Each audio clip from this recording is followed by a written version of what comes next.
Hello everybody, my name is Jacob, and welcome back to Banjo-Kazooie. Welcome back to Banjo-Kazooie. That's more like it. So, slight bit of behind-the-scenes stuff while I collect the, items that are surrounding this area at first. So, fun fact, I already beat this level. Well, you must be asking yourself, what do you mean? I still see collectibles everywhere. What are you talking about? You already beat this level. I already recorded the next 3 episodes of Banjo-Kazooie, which cover this and the entirety of Gobi Valley, which is the next area. It's a desert-themed area. Here's the problem. I lost the footage for that. So, instead of just continuing on forward, I replayed the beginning, basically everything that I had already recorded, I replayed so that I could get back to this point, since I was like, hey, it's not like I've got a bunch of weird number of coins or whatever. I've collected every music note up until now. I've collected every Jiggy I could find up until now, and I ended episode 6 at the beginning of a new level, so it should be fairly easy. So I did. That's what I did. So I might move through this world and Gobi Valley a little bit faster than I otherwise did. Maybe I won't. Maybe it'll take just as long. But yeah, just giving you that little bit of heads up in case you're like looking like, why is he moving through all this so fast? How does he know all this already? It's because of that. This bear wants us to find their papa. Spoiler alert, they don't actually care about their papa, they just care about the presents. So I'm gonna go find them some presents. But it's actually kind of ironic. My stomach aches. I shouldn't have eaten that shiny thing. Someone help poor Boggy. It's actually kind of ironic that, I'm having to redo this level, considering I actually didn't 100% this level. Because there's a Jiggy that I'm unable to get until I unlock a power that I actually unlock in Gobi Valley. But I ended that last episode here, so therefore I want to resume the playthrough here. As opposed to starting in Gobi Valley just because it would be easier for me. First thing I'm doing is getting this move though, because boy howdy does this move make everything way easier for me. Time for some action with my devastating beak bomb attack. Nice one, Goggles. Tell me more. When you're flying, press X to launch Kazooie at a target like a missile. Choose your targets carefully, though, as it costs a red feather each time you use it. You've learned all the moves I can teach you on this world now. Yeah, this move, while extremely cool, definitely takes some getting used to, and even though I already have some experience with it, excuse me, I'll take that. Even though I already have some experience with it, I doubt that I'm going to get it, like, perfect. So, we're going to circle around. We're going to start with the snowmen on the far side over here. Just try to line it up, and let's try it. Got him! Okay, nice. I did not think that would actually work the first go-round, so let's try this one. Okay, yep, didn't work. Told you it's not, it takes some getting used to. It's not perfect by any means, but I got that one though, so I'm as happy as a clam. I want to take these guys out first, mostly because they are an absolute pain in the ass, so the faster I can get rid of them, the better in my mind. Just to be done with them. Ooh, nice. That one was so close to the ground, I actually didn't think I would be able to pull that off. Alright, so let's deal with this one. Did we get him? Nice! We got them all. And there's a Jiggy up at the very top of the snowman. But there's also one more Jiggy that we can get that involves the dive bombing. And this is what I mean by, like, these levels might go a little bit faster just because now I know what to do in them. So I can be like, okay, well, I want to go over here and do this thing first, and then go over here and do this thing, and then do this, and then do this. Like, that might happen. It's just a fact of the matter. Alright. I got the first snowman button. Let's turn ourselves around a bit. Get the second one. And then... third one. Boom. And a Jiggy right between his legs. Let's take her down for a landing, Banjo.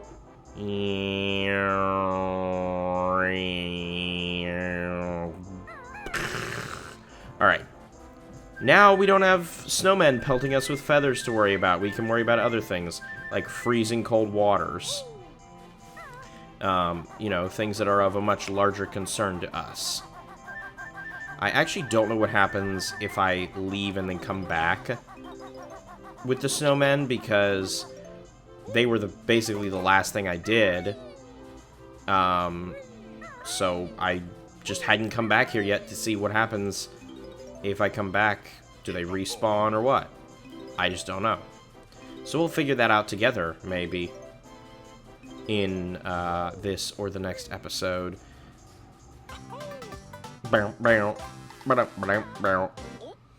I really like... So, I think it goes to show how much I'm enjoying this game that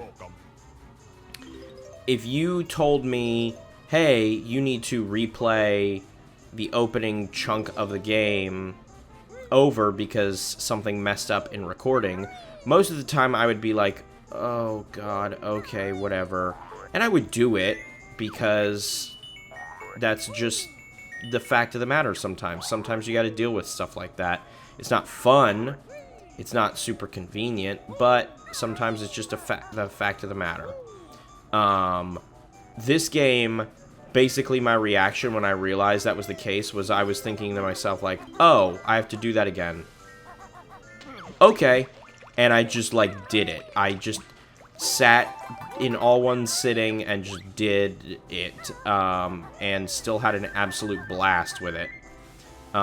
This is really starting to become one of my personal favorite platformers, just because of the way a lot of the controls and stuff function. Like I've talked about, like, things that I wish were in Mario 64, or things that this game does that I wish Mario 64 did, but obviously Mario 64 doesn't do. And that even though I think overall Mario 64 is probably the better game, I don't think it's by much. I think a lot of, especially from a level design perspective, I think this game does a really great job of centering the game so it doesn't feel like these are small levels technically, especially compared to some of the levels in Mario 64, but I don't feel like they suffer because of it. It's just a different perspective on how to design these levels, and I think it's one that benefits the game because it feels more focused. And like, oh, I can go over here and get this thing. I can go over here and get this thing, and this thing, and this thing, etc., etc., etc. As opposed to Mario 64, where it felt like, okay, this episode is going to be just based around getting this one thing. Or this one challenge. And maybe that makes it easier. But I don't think it so much makes it easier as it helps the player learn how the game plays. Oh, I have to... I forgot how to... Oh, come on. There we go. And this, hopefully, should be much easier now that I know how to do it. We're the Twinklies. Protect us from the Twinkly Munchers as we hop across to our tree. If enough of us get there, we can light the tree for you. Yeah, this is a pain in the ass. And hopefully, I know how it works now. Maybe. Okay, so I can't actually...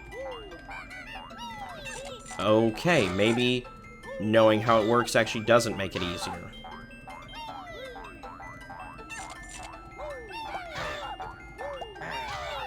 I think I just have to just get them going in a line. And then from the start, that's how it's gotta work. Come on. Come on. Okay. Now, there. Okay. Now I think we're on a better path. Okay. Only 3 more. Only 2 more. Come on, that green one's gonna be the last one. Yeah, baby. That's what I'm talking about. And then the on button shoots itself out of the back. Phew, that was close. But we made it. Now, switch us on. I will do just that. Christmas tree twinkly lights. Come on. And one more for good measure. Come on. There we go. That is the one thing. Yippee! Be a star and you'll find our reward. Hurry. Be a star meaning fly through the star.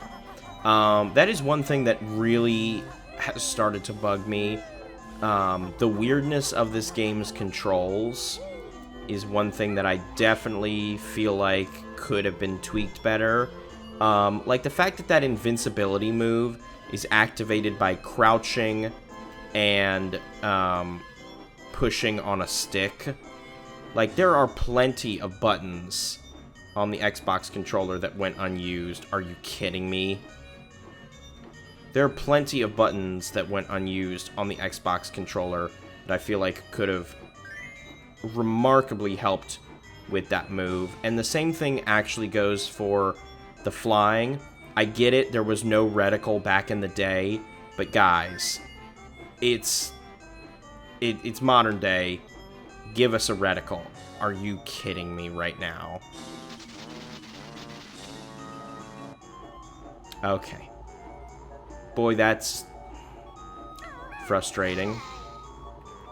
Because that didn't happen the first time I did it. The first time I did it, I managed to nail it. I'm going to try not to talk about, well, the first time all the time during this. But it's kind of hard to not. Alright. I flew around it like 6 times, so I definitely have time. It's just a matter of actually hitting it right. That's the problem. And as far as I know, there's no way to cheese it. I say that because there is a flight-related thing in Gobi Valley that I absolutely cheesed.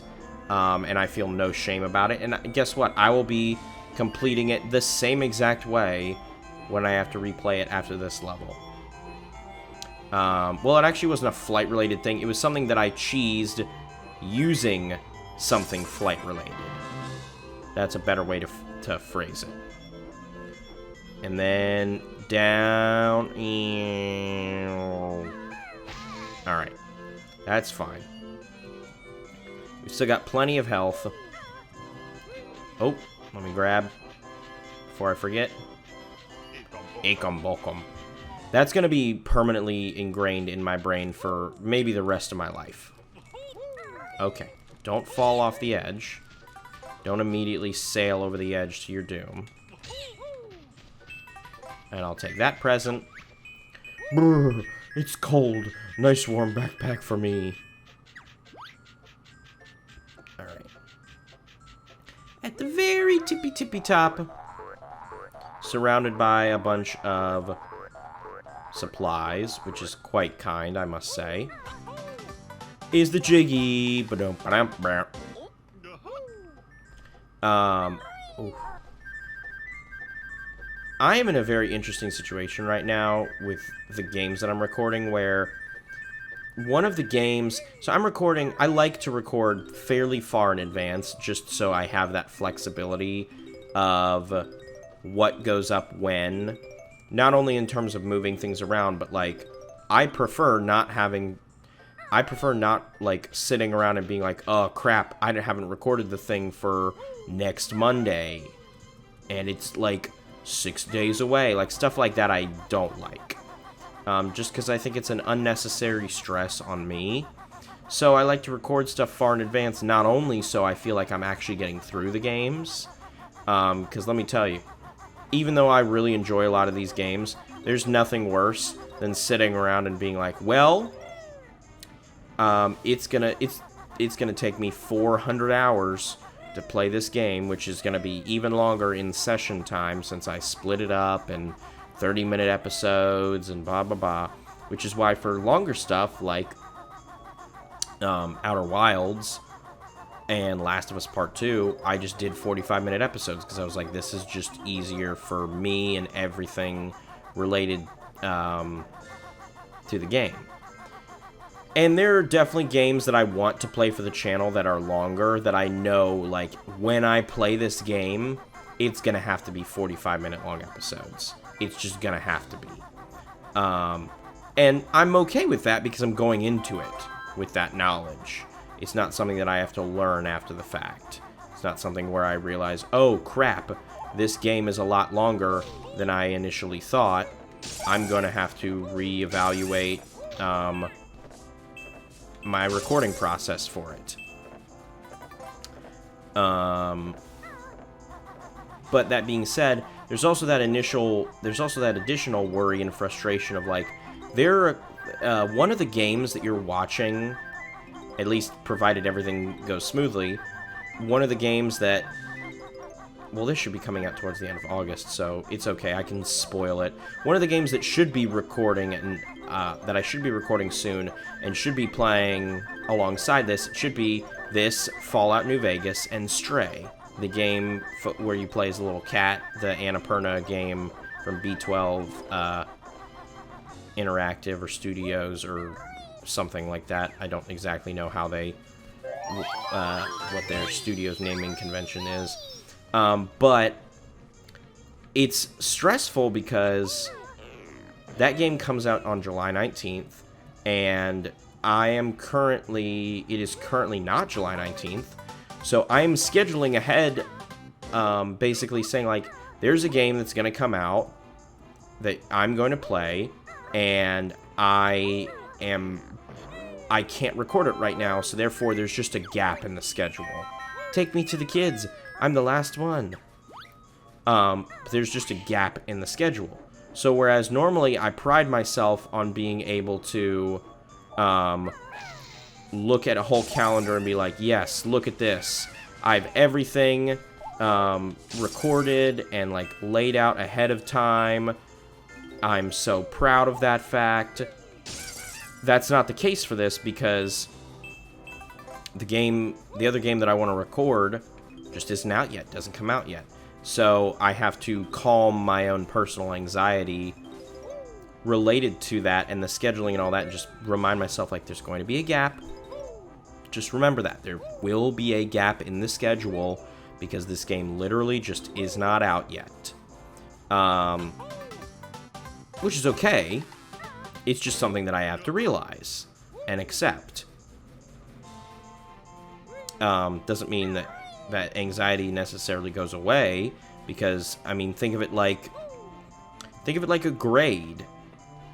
Not that I think of all of this like grades. I do not take it that seriously. It's just a fun thing that I like to do. Oh, that's better. Hey, you found my sled. I'll go and practice for the big race now. See you, buddy. I don't take the channel as seriously as like a grade. But think of it as like when you would look at your report card online and be like, there's a test that's currently or something that's currently a 0. I know I turned it in. I talked to the teacher about it, etc., etc. So I know it's not actually a 0, but right now it just hasn't been changed, so it's just sitting there as a 0.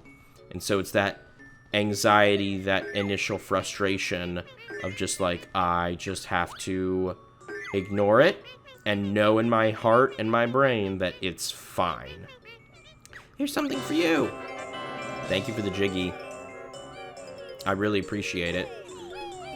I'm also kind of happy to be blazing through this level right now. I mean, we're not done with it. We still got pretty much the longest things left for this level, but I'm excited because I know what comes after Gobi Valley, and it's honestly the most excited I've been for any level in the game so far. And I won't say anything about what that is, just in case, because I don't want to spoil anybody, but suffice it to say that I am so so excited for it. I'm so excited for the level after Gobi Valley. You have no earthly idea. And yeah, I just took the hit. What of it? What's the matter? Somebody gonna come and complain? Somebody gonna come yell at me? Okay, I guess I can't jump up there without flying to get the 1-up. I thought I could. Alright, before we activate Mumbo, let's get this. Let's get these. Hey, Jinjo. How you doing, buddy? Alright. That's, I think, the only time we've run into that being the like, items in here. I think, at least. Banjo gone all fat, got big teeth, her. It is unfortunate, though, because I think one of the things we're just not going to get to see, because it's a randomized thing, is during one of the other recordings that I lost, when I came to get turned into a walrus, he turned me into a washing machine, which was just very, very choice. It was delightful. And I hope it happens again when I go back to be turned back into normal Banjo, because it was awesome. You found all the notes on this world. Well done. And I know I've said it before. But I'm going to say it again. I do find it kind of weird that despite... Like, I know the purpose that they serve because they help to unlock the doors and also give you 1-ups. But I do find it really odd that there is no, like, Jiggy for getting all 100 music notes. Maybe they're just like, well, why would we do that? We expect you to get them anyway because of the music note doors. But still, especially since they, they punctuate you getting all of them. I don't know. Well, another walrus. Take this, but watch out for the smelly brown bear and his ugly bird partner. Thank you. Alright, the last Jinjo's in here, I believe. I'll just come and... Oh, no, wait, I can't grab him yet until I'm Banjo, because I can't hop up there. But is there anything else back in here? Anything at all? Plop, plop, plop, plop. I'm flopping and plopping and flopping and plopping and plopping around and flopping around. Plop, plop, flop, flop. Thank you. Oh, and a 1-up statue. I will gladly take that. Yuh-huh. Alright, we are maxed out on all kinds of feathers and eggs. What a delightful sight. What a glorious and delightful sight. And you know what's probably even better than that? A racing walrus. That's right, you heard it here, folks. A racing walrus. If you think I'm crazy, if you think I'm silly, I've gone Loco in the cabeza. Is that what it is? My grandmother always used to say. I don't know what exactly it means.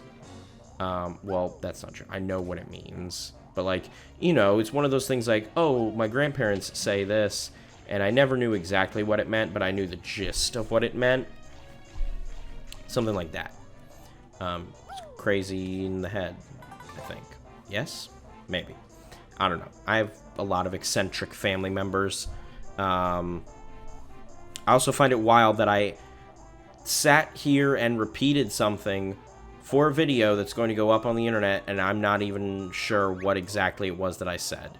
Hey, Mr. Walrus, fancy a race? Hop on the sled if you do. Oh my goodness, I apologize. I was not expecting a yawn like that. I wasn't expecting a yawn at all. I'm well rested. I'm perfectly fine. I'm feeling great. Which is why we're going to ace this race. First go round. Let's go. First try, we're going to ace it. Just got to stay ahead of the polar bear dude. I played enough rounds of Polar Bowler to know how this goes. Come on. Then we hook it on the right. Oh, nice try, my guy. No, you don't. Come on. We can get ahead of him. We can get ahead of him. We can get ahead of him. Yes, okay. He's bad with the jumps. He's bad with the jumps. We just got to remember that. And don't get trapped underneath this bridge. That was my downfall last time in the footage that mysteriously got lost.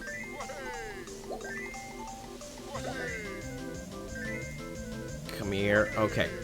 Oh, no, I hooked it too much. Or I didn't hook it enough.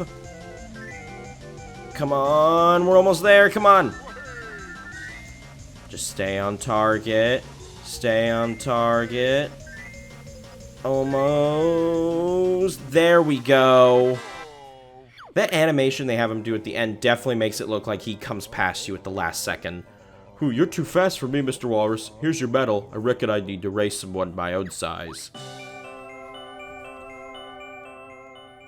And there is a second race to do, but that's the thing that we can't do yet until we get the power-up. So we'll come back here once we have the new move from Gobi Valley, and we'll do the last mission for here. And then that'll put a nice bow on Freezeezy Peak. Which, I know we've talked a lot about the music, we've talked a lot about the animations, we've talked a lot about the character designs, all that stuff. Can we talk about the names of the levels? Because I think they are just so fun and like whimsical and fairy tale-esque. You've got Gobi's Valley, which is a fun little name. It makes you think the entire time you're walking around like, ooh, who's Gobi? Where's Gobi? I wonder who that would be. Freezeezy Peak is just too good. Like, it's too fun of a name to ignore. Like, they're just really good. I really, really like the names a lot.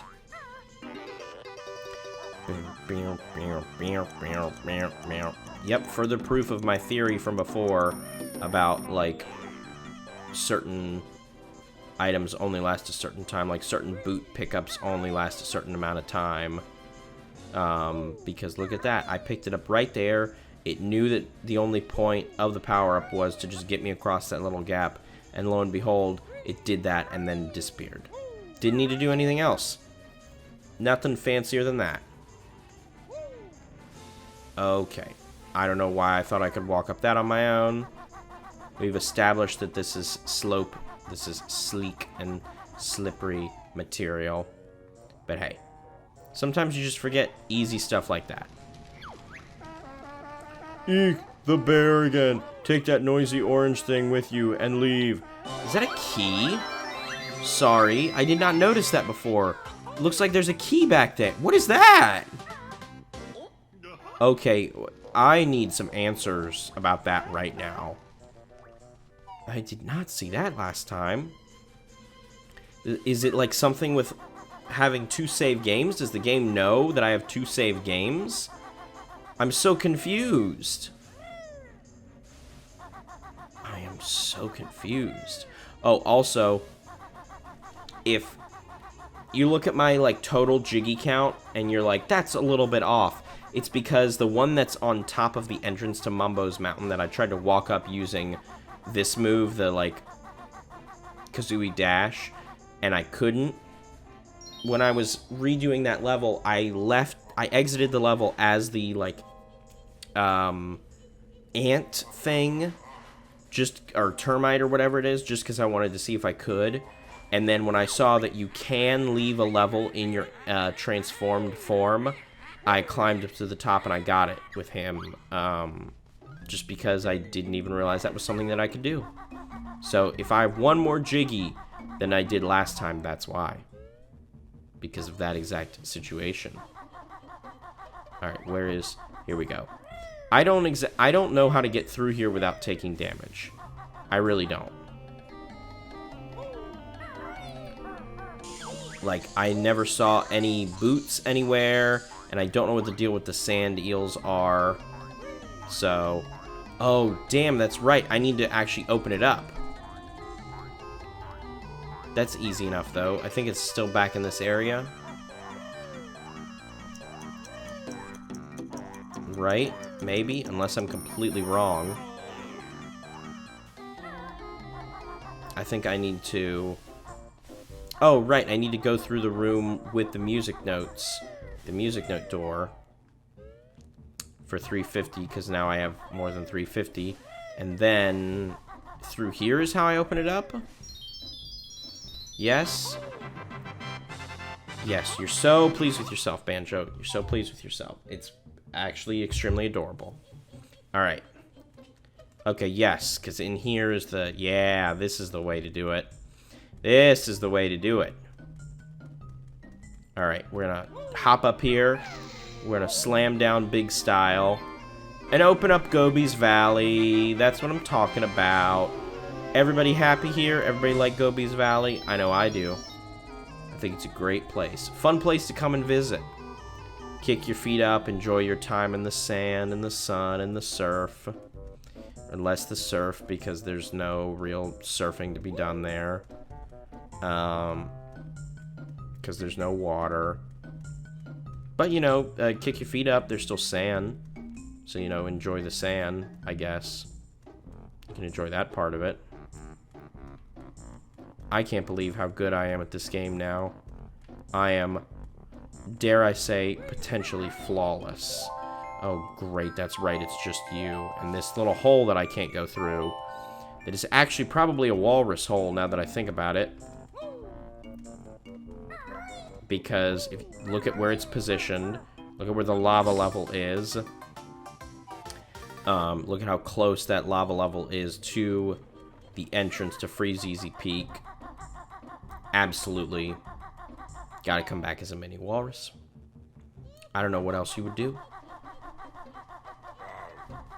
Kazooie knows what else you would do, though. You would run like a bat out of hell to get to the next area so that you and your rotund bear friend can save his sister. It is, like, I gotta say, kind of weird that, like, oh, it's Banjo's sister. Banjo's sister is, of course, important enough to protect and rescue. What about Kazooie's siblings, huh? Have you ever shown any interest in protecting them, Banjo? I thought not. But that's okay, because we're in a whole new world here, everybody. We are in a whole new... Oh, get it? Because it's a deserty themed place. A whole new world. Aladdin set in a deserty themed area. Yeah, you guys picked up on it. I know you do. I know you're smart.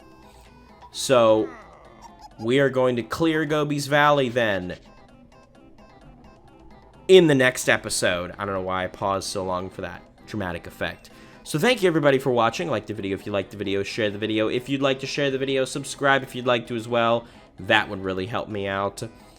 I have been Jacob, and you have been wonderful. Thank you guys for dealing with the technical difficulties and coming along with me on this semi-first go-round playthrough of Banjo-Kazooie. And this has been, like I just said, Banjo-Kazooie. I'll catch you guys in the next episode. See ya, Space Cowboys.